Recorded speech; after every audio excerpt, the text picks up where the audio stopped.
So,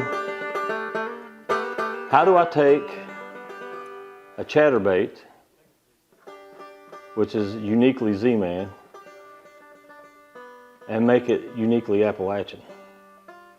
So that's kind of a question Z-Man kind of presented to me when they commissioned me to do a piece that represented Appalachian culture here where I grew up. And it was a big part of my life, on the art side of my life. And most of you know me that I have two sides to my life.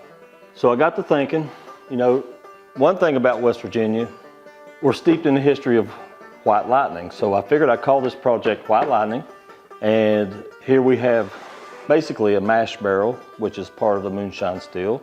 And I'm going to put white lightning on the front of this. And of course we have the worm, which is part of the moonshine still. Now when I was growing up, I come from a family of moonshiners, and the way we would make the worm would be, we'd find a tall poplar tree, well not a tall one, but one that grows straight, and they usually do. That's why we use poplar.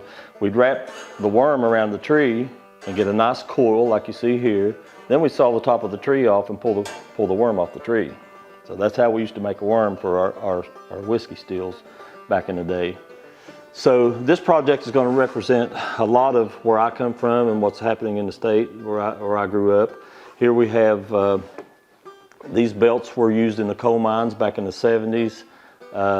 They carried the battery packs for our miners that ran their lights, their headlamps back then. And so I put these on the mash barrel.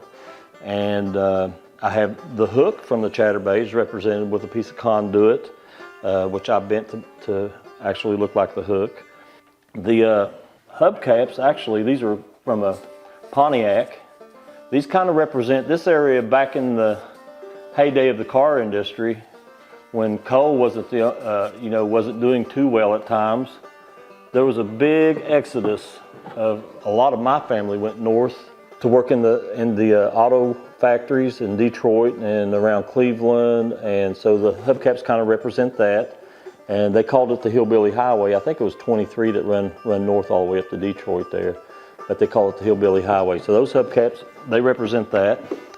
And then for the blade, rather than using a piece of steel to represent our farm community in this area, which we were well known for, this is going to be the blade of the ChatterBait.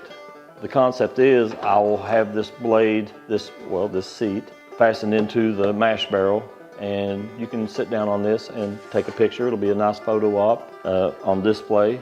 But we're rich in history, rich in tradition, and this kind of represents the Appalachian area where I grew up. And this represents where I grew up. So White Lightning is going to be the name of this project, and hopefully I'll have a little bit of this later.